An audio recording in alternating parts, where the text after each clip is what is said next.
3,40,000 crores of loans of corporates have been waived off in this country. That is almost equivalent to 1 year's budgets of our country.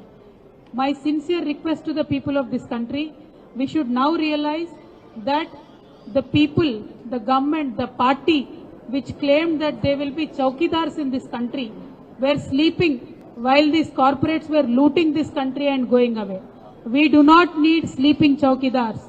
We need zimmedar netas in this country to make sure that the wealth of this country stays in this country. If the BJP government is sincere, they should get all these luteras back into the country. You please do your chowkidari duty properly, targeting farmers, targeting poor people, putting taxation on milk and curd. This is not the way to lead the country. As BRS, our stand is we support the farmers. We demand that the Bharatiya Janata Party support the farmers and take back the Mahatma Gandhi Narega, whatever has been given to Telangana under the agriculture scheme. It should be retained as it is. And whatever demand that the Bharatiya Janata Party constantly makes, that we should put meters in our farmers' farms, is also not going to happen. So this anti-farmer demands by the Bharatiya Janata Party government should be taken back, and you should stand up with the farmers of this country.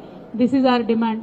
हम आज ये कहना चाहते हैं कि हमारे तेलंगाना में कल हर एक डिस्ट्रिक्ट हेडक्वार्टर में फार्मर्स का प्रोटेस्ट होने वाला है, क्योंकि जो नरेगा के साथ एग्रीकल्चर को मिलाने का हमारा डिमांड था, उस स्कीम में जितने भी तेलंगाना को पैसे मिले थे वो वापस देने की आज भारतीय जनता पार्टी सरकार बात कर रही है, और हम इस बात से सहमत नहीं है। हमारी मांग ये है कि महात्मा गांधी नरेगा स्कीम और एग्रीकल्चर दोनों को मिलाना चाहिए। खेती बाड़ी और महात्मा गांधी नरेगा स्कीम को जोड़ेंगे तो खेती का खर्चा कम होगा, फार्मर के लिए बहुत प्रॉफिटेबल होगा।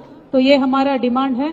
इसीलिए हम ये मांग करते हैं बीआरएस पार्टी से कि भारतीय जनता पार्टी अभी तो फार्मर्स के बारे में सोचे। जिस पार्टी ने ये दावा करके सत्ता में आया है कि हम इस देश के लिए चौकीदारी करेंगे, ये लोग सो रहे थे जब हमारे देश से पैसा लूट के बड़े बड़े बिजनेस वाले चले गए थे।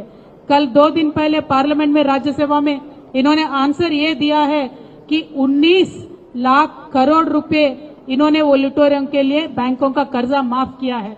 मैं आज मोदी जी से ये पूछती हूँ, ये सवाल उनसे करना चाहती हूँ, जो आप काला धन वापस लेके आने वाले थे वो तो आया नहीं है, लेकिन अपनी देश के खुद का पैसा 19 लाख से ज्यादा, 19 लाख करोड़ों से ज्यादा जो लुटेरे लेके गए, कम से कम उनको तो लेके आइए।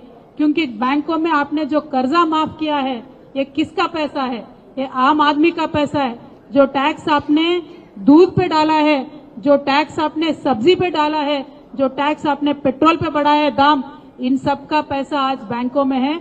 वो बैंकों का पैसा जिन लुटेरों ने लूटा है, आपने उनका कर्जा माफ कर दिया। तो मैं ये आज मांग करती हूँ, आप रैयतों के साथ खड़े रहिए, गरीब लोगों के साथ खड़े रहिए। कॉरपोरेट के साथ, व्यापारवेत्ता के साथ खड़े रहने से देश का भला नहीं होने वाला है। बीआरएस पार्टी आज ये डिमांड करती है महात्मा गांधी नरेगा और खेती बाड़ी को